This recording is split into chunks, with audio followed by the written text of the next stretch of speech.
technically, I think Sandusky is the roller coaster capital world, unless we want to believe that in Ohio. But I think the guys over at the corner of Carnegie and Ontario have entered the chat this month.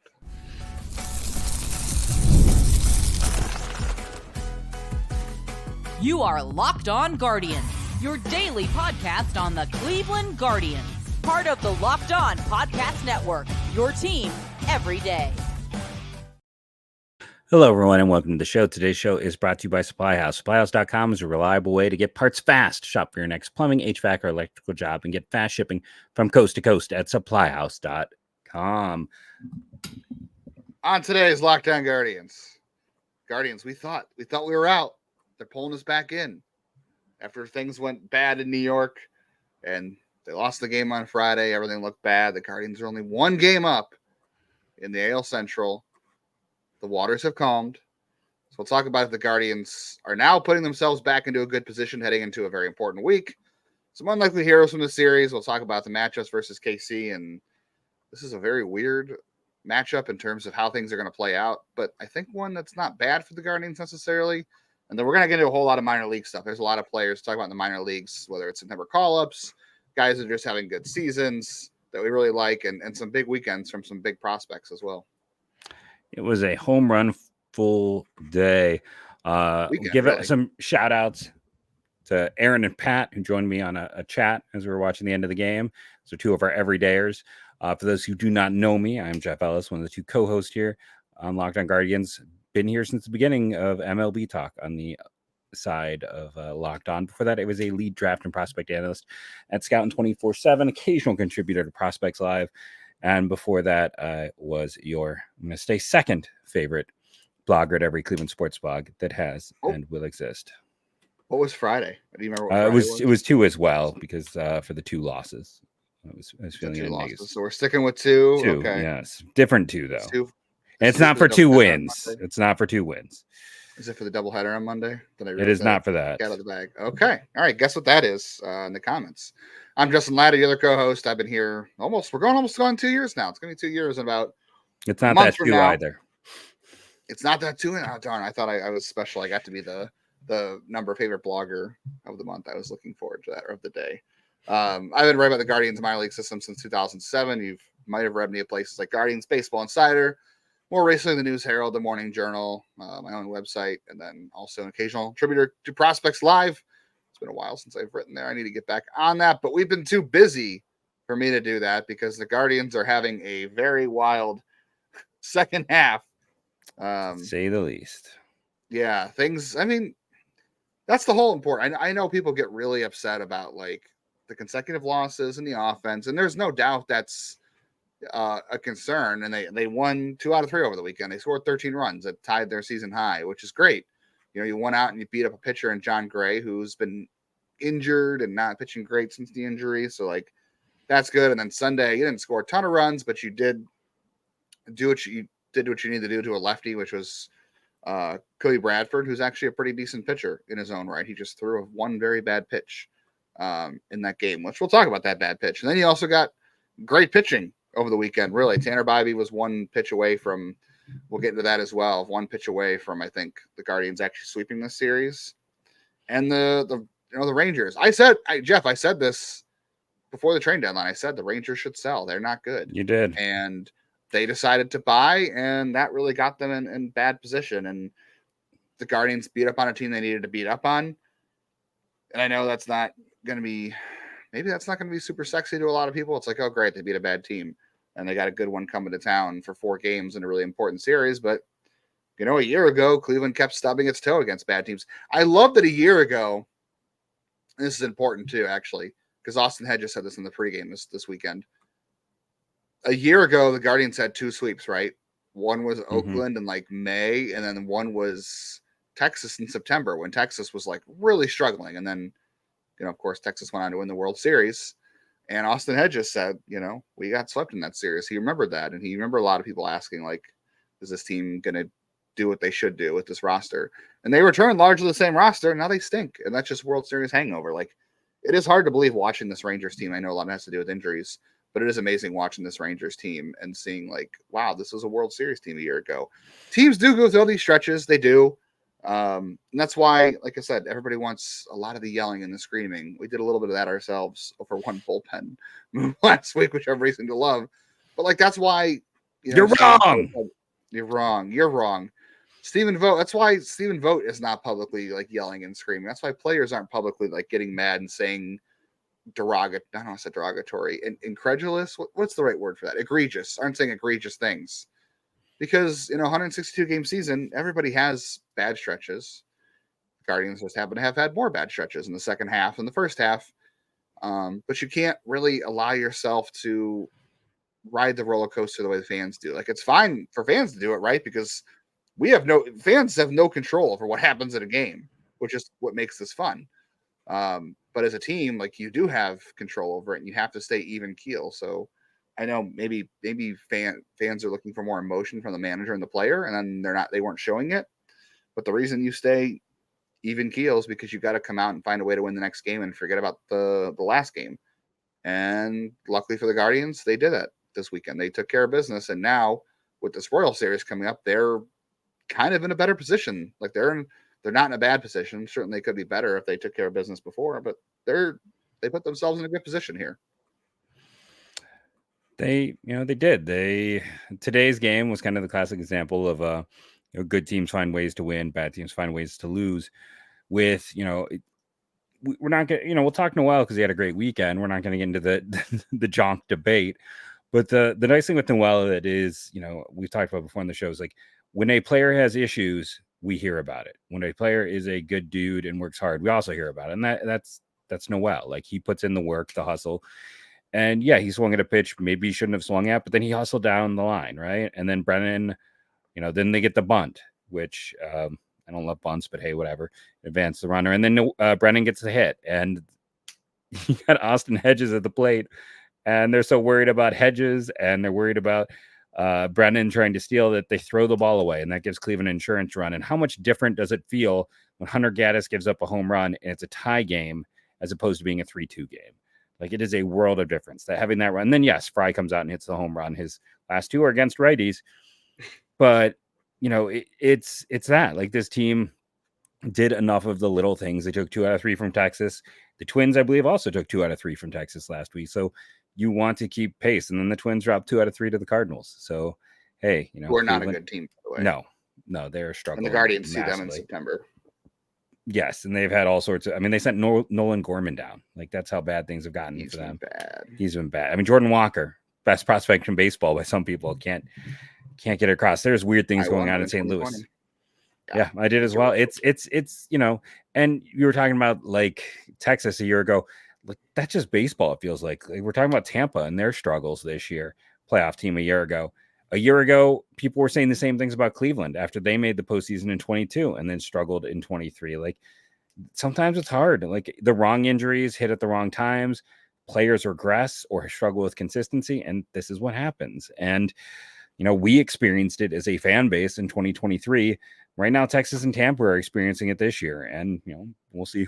Hopefully Cleveland doesn't experience it in 25. But that's just how this kind of goes. Like, baseball is weird in that regard that they play so many games, so luck shouldn't be there as much. I don't know if I want to put it all on luck, but it is interesting how, like I said, Texas is kind of, they won the World Series, but in some ways it's very reminiscent of Cleveland, right? The big expectations after a postseason run, and instead they're looking, I mean, they're top 5 pick next year. I mean, on paper, that again, they returned a lot of the same team from that World Series roster. They've had some injuries, which will sink anybody. And there's always that bit of postseason hangover too, right? You always have that. But like, the biggest issue for Texas is they just haven't scored a lot of runs. Like, they missed Josh Young for a long time, and then a lot of the guys in line just hadn't produced like they did a year ago. And the injuries have played into it, but the injuries have also played into it for Cleveland. Like, look at no Shane Bieber. Sam Hentges has been out. They don't have Trevor Steffen this year. Stephen Kwan missed a month. Josh Naylor's been banged up at times. David Fry is banged up right now, and maybe he's getting better. I don't know. Maybe Cleveland hasn't had it as bad as some other teams injury-wise, but they've certainly had their own. And that's the thing with this whole field. Like, in terms of the whole baseball world this year, everybody's got flaws. Like, there's just no team out there for as bad as things were for Cleveland for like a, I guess offensively this second half overall, and this month in general, offensively or starting pitching wise, there's no team out there you look at and you're like, wow, no one's going to take this team down. Like the Dodgers are only 3 games up on the Diamondbacks in the West. Of course, they came in and just, kicked the crap out of Cleveland. And Cleveland's only, 3 games back of the Dodgers, who have the best record in baseball right now. So they're right on pace with Diamondbacks, who've been the hottest team in baseball the second half. And they're game and a half back at the Yankees for the best record in the AL East. And, they had chances to win a series out there too, right? So like everybody's close. Everybody's got flaws. And I hate to say it comes, like you said, it doesn't come down to luck, but like it comes down to timing. Like right now, Stephen Kwan's struggling. He had he was one of the guys Saturday, had the double and a walk, which was great. But like he was one of the few guys this weekend who really didn't pick things up. But like Jose's having a great month. Josh Naylor's turning things around. Maybe David Fry is getting healthy. You have Jhonkensy and Noel, who we're going to talk about more in the second segment, of course. Like even Brian Rocchio offensively has had a good August for whatever reason. Like it just comes down to timing in the second half, or I should say in September to in October. And how do you reduce those things? You try to build a deep roster with depth, and those teams are the ones that wind up having to rely on luck a lot less. And if the Guardians have their usual starting pitching, right, like what we expect from them, they're running away with this division. But they don't. They're at a year where they have a lull in depth, and that's what's hurt them a lot. And Matt Boyd, of all people, what a pick me up he has been. Boyd. Yeah, so we're going to talk about Matt Boyd on Sunday. We're going to talk about Jhonkensy and Noel. We're going to talk about the rest of this Ranger series real quick. And then we're going to dive deep into this Royal series, these matchups, and just how big the series is and how things are set up. And then we're going to get a lot into the minor leagues in the later half of the show on Minor League Monday. Get supplies from a site made for skilled traders, supplyhouse.com. Supplyhouse.com is a reliable way to order plumbing, HVAC, and electrical products online. Their easy-to-use website is packed with helpful resources and the latest product info to help you get the job done right. Shop a complete inventory of over 200,000 parts from over 400 top brands and get your order delivered right to your door with fast shipping from coast to coast. Need help with an order? Get expert support and industry-leading service from the friendliest folks in the business and talk to a real person every time. Pros and skilled trades get a competitive edge by joining SupplyHouse.com's free Trade Master program. Every Trade Master gets access to dedicated phone line, free shipping, and discounts on every order. Join the thousands of trade pros already benefiting from their free membership at SupplyHouse.com/TM and order plumbing, HVAC, and electrical supplies from anywhere with just a few clicks at SupplyHouse.com.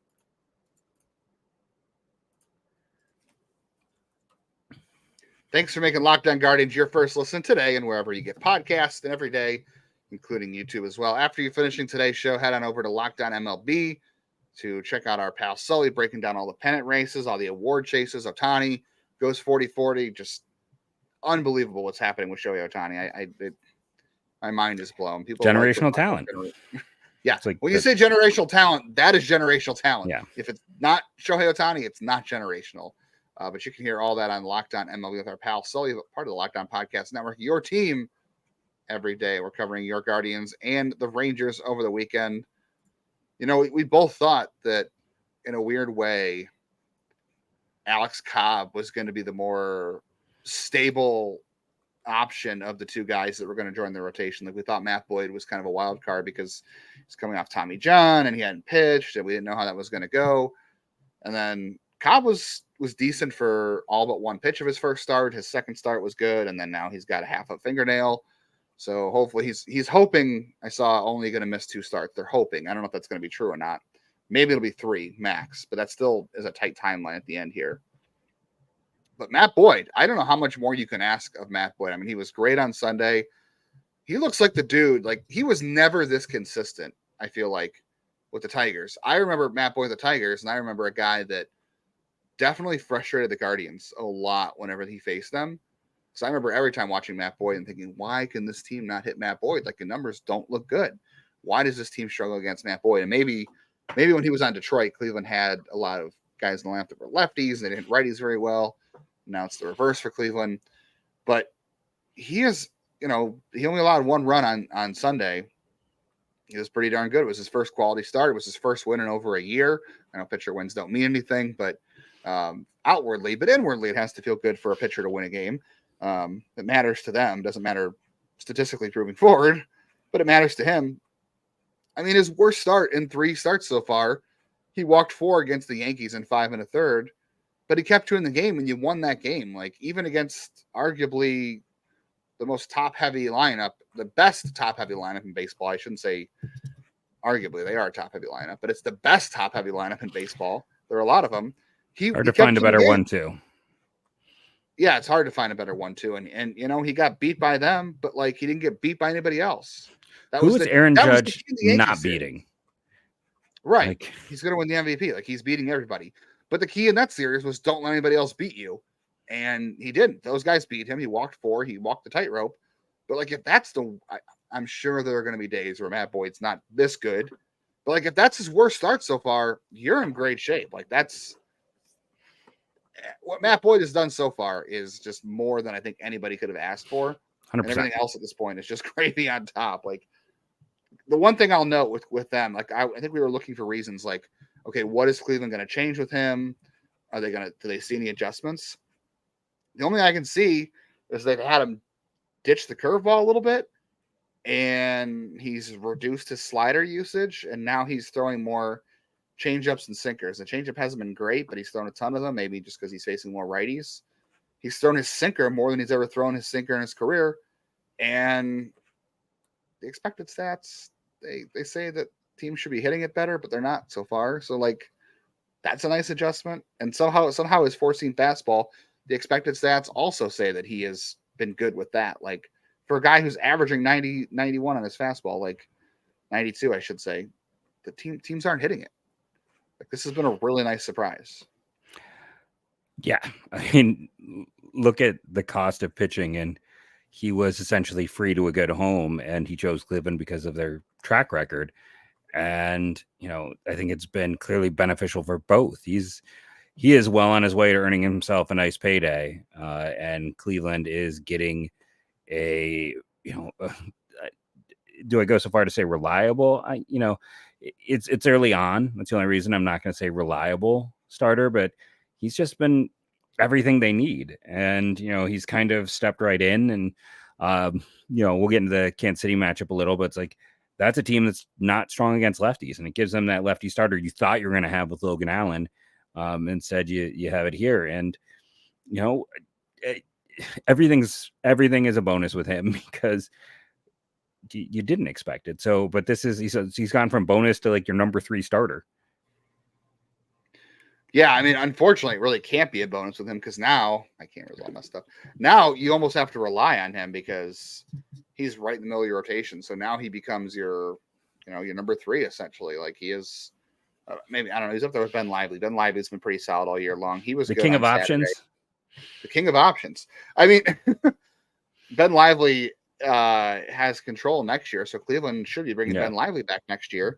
But, like, you start to think about, like, oh, should we bring Matt Boyd back next year? Like, should they be talking about that already? I know we want to get through this year, but, like, the way he's thrown, it's only been 3 starts. I shouldn't say famously, but I did have this take about Mark Reynolds back in 2013. It was like May, and I was like, wow, he had a great May. Did.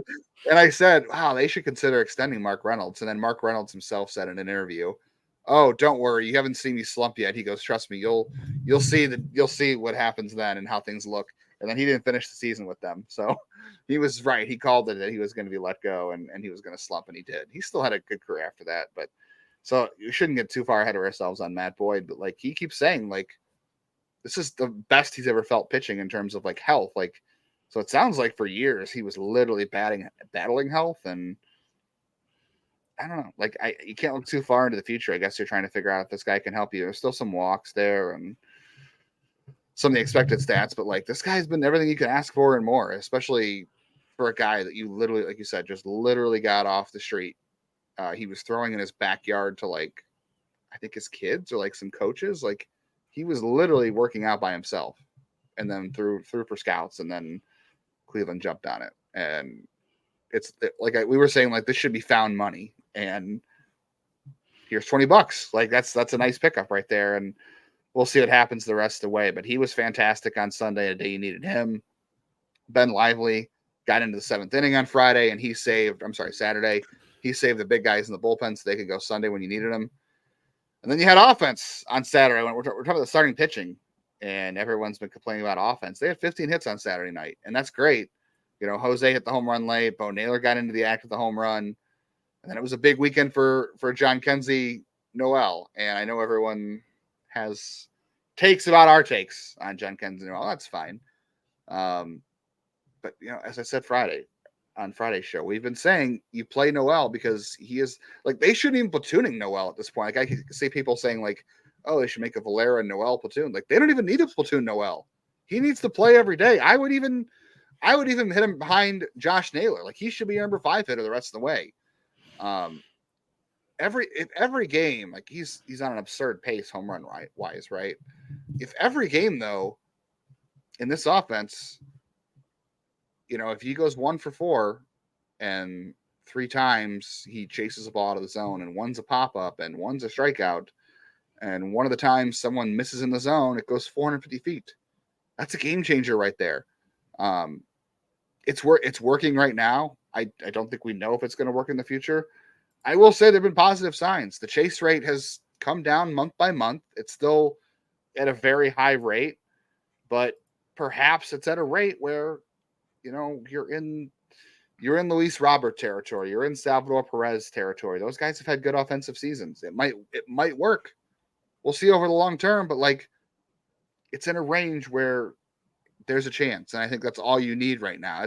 That's what this offense needs. It needs a spark, and Jhonkensy Noel is that spark. I mean, they have not had a guy in this lineup. I mean, this is supposed to be Franmil Reyes, right? This is the guy in their lineup that's done this the most since Franmil Reyes. Yeah, I mean, he's playing great. He should be playing every day. You ride it. What? Serious. You ride it, and you see how long and how far it can go. I mean, you know, you're mentioning the 2 to 3 guys that's worked for, as opposed to the other 98%, and maybe they're lucky and he's one of them. The best outcomes.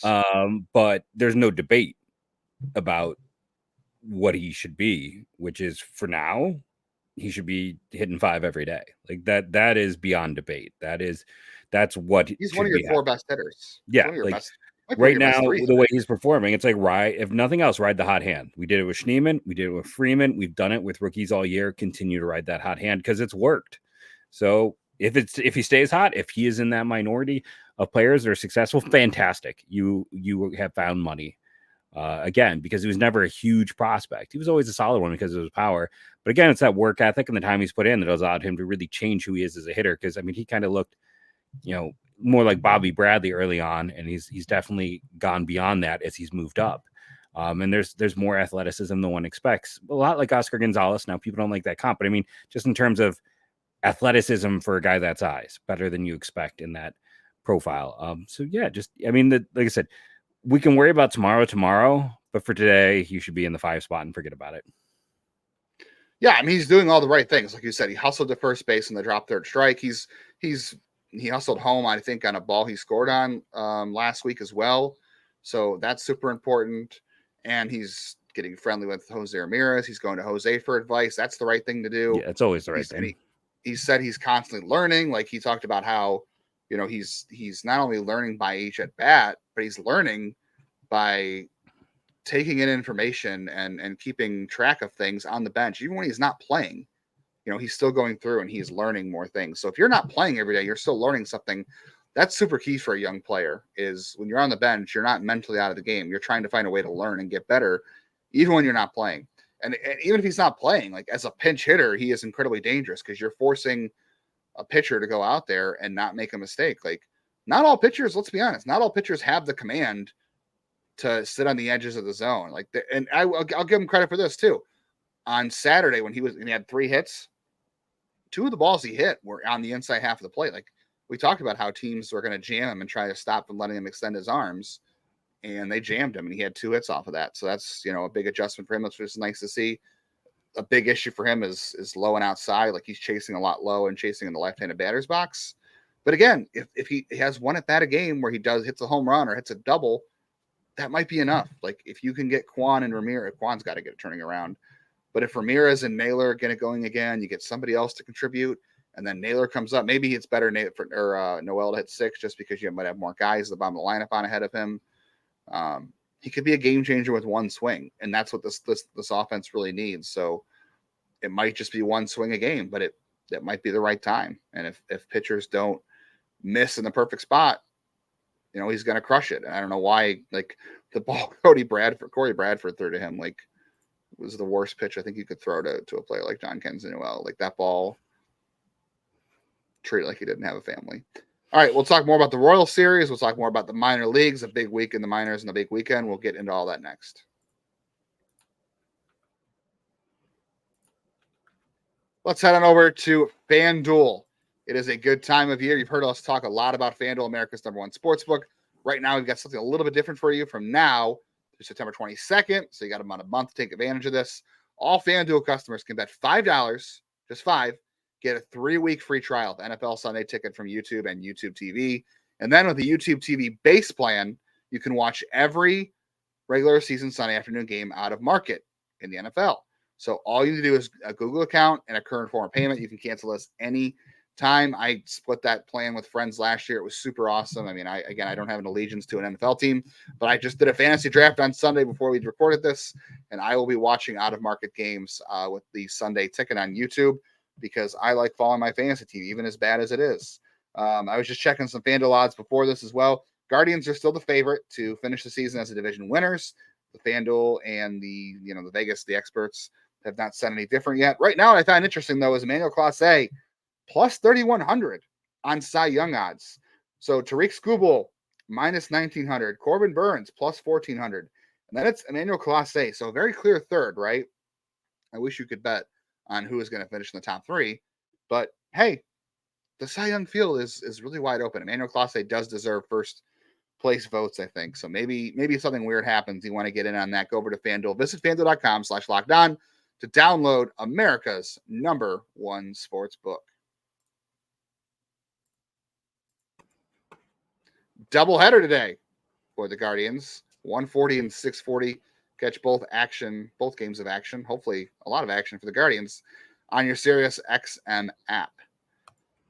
This is an interesting setup for the Guardians, Jeff, this week. So you got Nick Sandlin on game 1 as the opener. We were looking at the matchups kind of before we started recording, and Kansas City very happy to see right-handers, not left-handers. Yes. But Joey Cantillo is expected to follow Sandlin as like the bulk guy. Then Logan Allen will be up in game 2 for that one. So assuming that Connor Gillespie will go down for Logan Allen to be recalled, and Cantillo will be the 27th man. Although that means you can have Gillespie in the bullpen for game 1 and then set him down for game 2. And then, so that works out pretty nicely. But you're facing Cole Reagans and then Alec Marsh, who wasn't great in August, but he was good before that. And then, of course, Cole Reagans is really good. He was a Cy Young contender for a lot of people. He wasn't on that FanDuel list of odds I just read. But the Guardians, in theory, they hit lefties well. Hopefully they're set up for that. But the Nick Sandlin thing is interesting.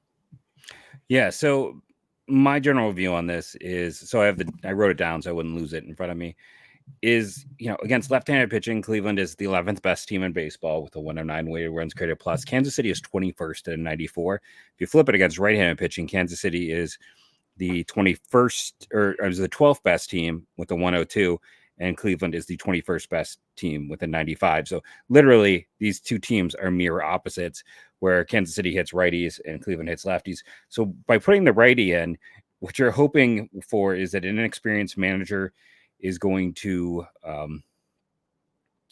make the lineup more, left-handed heavy. And then when you bring in Cantillo for bulk, they're going to be set up, wrong, and they're going to struggle more. Hopefully. That's what you're hoping. We'll see if it happens. We'll see if they can trick Kansas City into doing that. It's an interesting choice. But this Kansas City team is, they lost 2 out of 3. They had a, position player pitching. That's how ugly it got. They're 7 games under 500 against teams that are over 500. You know, they have struggled. 10. I thought the Twins were 10 and they are 7. I'm 7. sorry, you're right. It's 7. The Twins are 10 below 500 below. That can be a skewed record, but yeah, it can. But it's interesting to kind of see it that way. So yeah, they are. You know, doubleheader is big. But yeah, this is a chance for Cleveland to put up some ground. Kansas City's, you know, sputtering a little. See what they can do, and you know that going lefty heavy is definitely what you want to do against Kansas City. Yeah, so you have Cantillo and Logan Allen in 2 games, and I think before going into the series, because again, perception's all about timing. I think what you want to do going into the series is you want to split, right? You want to try to split the series and leave the series the same way you came in. No better or no worse than 3 games up, which is good. 3 games is good. It's, you know, you'd like to have a little more cushion. It's going to be sweaty palms towards the end, I think, but there are a lot of divisions that are decided by less than 3 games right now. I should say, what is it? You know, the Yankees only have a 1.5 game lead over Baltimore. And then it's 3 games, the Dodgers over Arizona. And then, of course, the Brewers are running with the Central, the Astros, because the Mariners collapsed. And then it's 6. So I guess 3 isn't as much. But there's not a whole lot of breathing room in a lot of the divisions. But 3 is good as long as you walk away. I think it's no worse than you came in. Because, I mean, at the end of Friday night, you were 1 game up on both of these teams, both Minnesota and Kansas City, and things looked dire. And then quickly you took advantage and you're back to 3. And really you're kind of set up well. Like you said, the lefty thing, we'll see how that plays out for them. Logan Allen was just okay in his last minor league start. He was okay in his last start against Arizona. He really came back after getting hit in the head and giving a tough couple of first innings. So hopefully he's okay there. And they need Cantillo to be better. Sandlin is sure an interesting choice for this matchup because, you know, he did have 4 scoreless outings before he gave that home run to Giancarlo Stanton last week. And it's just been bad for him since April. So this is a very interesting choice for them. I'm not sure if you're going to do an opener. I don't know who else would you pick to be an opener here? Because, you know, you and I were talking off air. Like, is Pedro Avila now your 6th inning guy? You went to Barlow on Sunday. Maybe Barlow could have been that guy. Like, if you're going to do an opener, you don't want to use Avila because Avila might be a guy you want to pitch if things get ugly. But also, he's somewhat reliable. Like, Morgan has reverse splits. Like, he gets lefties out better because of his changeups. So, I guess if you're going to do an opener, there really wasn't a whole lot of better choices than Sandlin. But there was not. And, you know, like you said, he's actually pitched better of late. And I think that's probably a bit of a surprise to anyone watching. But I think it's more about the setup. You're hoping Kansas City is going to set up, and then you take advantage of them set up for a righty, and then you get the lefty. And especially because does a Massey / Franco tend to hit second, so they're probably at least you're you know, in a team. It's not to say they can't pitch hit, but then it kind of leaves them at a disadvantage if they do that early as well. So you know, it's going to be interesting, the approach here. I don't hate it, and I understand why they did it. Yeah, and then you've got Tanner Bybee and Gavin Williams to wrap up the series, which is good. So that way, if you split the doubleheader, you got 2 good chances with your 2 best arms on the mound in Bybee and Williams. And again, Bybee pitched well on Friday night. Like, I know the line won't indicate it, but again, if Leody Tavares doesn't break his bat in the 3rd inning there on Friday, or was it the 2nd? I can't remember. But if Leody Tavares doesn't break his bat, I mean, you want to break if you break a batter's bat, that's ideal. Like, no batter wants to break their bat. It means you're missing barrels, you're hitting in the bad place. It's an ideal outcome, and it just dropped in front of Brennan. If the bat is not broken and the ball hangs up, Brennan catches that ball and you sweep Texas, and things don't look that bad Friday, and you're still up 3 games because the other 2 teams won. But, you know, sometimes things come down to just a few inches or even centimeters on a bat. So Bybee pitched well his last time out. Gavin's got to be better in the series as well. Guardians have not been great in doubleheaders this week or this season, so yeah, they're yet to win a game in a doubleheader. Yeah, the good news is, like, you'll be able to use your big 3 in one of the games. Maybe you could split them up because they all pitched on Sunday, nothing egregious. Some of them definitely have to rest on Tuesday, and then you'll figure that out later. But you want to split on Monday everyone's got to pitch on Monday. It's just simple as that. Everyone's got to pitch. Barlow's got to pitch. Heron, Sandlin, Morgan, you'll use Gillespie if you need to, a worst case scenario.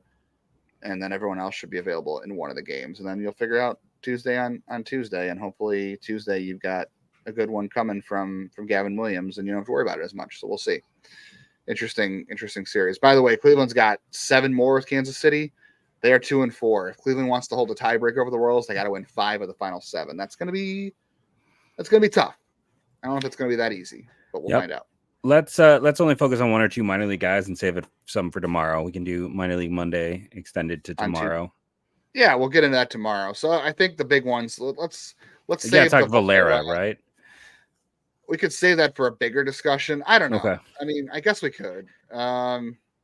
He had a great week. Like he had 5 home runs this week or something. He had 4 over the weekend. Runs. Yeah, I think he had 5 total for the week. Like he's been playing really good. He doesn't hit lefties well, and this team really needs someone who beats on righties, so that would be helpful. Schneeman's been better. They put him in the 2-hole on Friday or Saturday, whatever reason it was. Andres has hit second. I'm not saying Valera. I like this is to go back to the lineup, but was it the Brewers series where Jose was hitting second? Like that was the first time they was it then? I thought it was maybe the Yankees. I mean, they did in spring training. Maybe it was the Yankees. In spring training, they talked about how they might do it sometimes, and they haven't done it. And then they did it last week, and then the offense struggled, and they quickly abandoned it. But Valera would be a nice guy against righties. Like we keep saying, Noel should play every day at this point. Fry and Thomas can't play against right-handers. I know the last 2 home runs for Fry were against right-handers. But, you can DH Valera or DH Noel and put one of the other 2 in right field, one of the 2 in right field against righties, and then Schneeman or Brennan can play center, or Brennan can play center against righties, and then against lefties, you've got Thomas and Freeman and Noel. Like, there's an easy fit there, depending on who you want to send down. I mean, it should be Freeman, and then Schneeman covers all your infield. But there's Arias too. He's been hitting the heck out of the ball in AAA. I think you're sticking with Rocchio at this point, but I still think maybe the problem with recalling Arias, like Valera, there's a set skill, right? There's a set way you can work him into the lineup. With Arias, it's not as clear because you're sticking with Rocchio at shortstop. You would have to just continue to play Arias at like third and short, and or on days off for Rocchio. And there's days off. Like Freeman was the starter on Sunday, right? Like he's back to the Chick-fil-A closing role. Yeah, so like he was a year ago because he hasn't hit. I mean, but you'd be playing Arias in right or at first or DH. Like there's ways you could do it, but it feels like and like maybe Steeman doesn't really have as strong of an arm for something like third. So when you have Jose DH, I think that's beneficial too. Mm-hmm. But there's a clear cut spot for Valera. I think if you want to do it, it's just now. I mean, the time's got to be soon. Like, are you really going to go into 2025 without ever looking at him? Like, at least Will Benson was on this roster for like a month, and you didn't really get a long look at him, and then you traded him for what looks like to be a terrible return. But Benson's been struggling all 2024 too, so who knows what he really is. But like, do you really want to go into 2025 without having any look at him? Whatever look they get at Valera at this point, honestly, will be inconsequential. Not enough. Right. You're not gonna get an answer on him. Like, you've got answers on a lot of guys this year, which was part of the goal for 2024. They're having to be winning, which is great. But no matter what you get out of Valera, if you bring him up, whatever, you're not going to get like okay, this guy's part of the team next year. No, this guy can't be part of the future, because it's not going to be a big enough sample. But he can help you against right-handers, I think. Yep. I'm definitely up for Valera and Gabby sooner rather than later, even if one is a September call-up. We'll have to talk some September call-ups. We got a lot more prospects to talk about. A lot of guys homered on Sunday, so we got to talk about it. And there was some really strong for Ralphie. Ralphie was first in Lynchburg. Delauder over the weekend had his first in AAA. Like, we have a lot to talk about, and the pitching continues to excel. But we got to keep this under 40 minutes. Got to do what we can. So much to talk about. It is good right now to be a Guardians fan. Royals lose, Twins lose, Red Sox lose, Cleveland wins. One Big more series coming up. Huge series. Time to finally win a game in a doubleheader. Thank you for joining us, being an everyday, and go.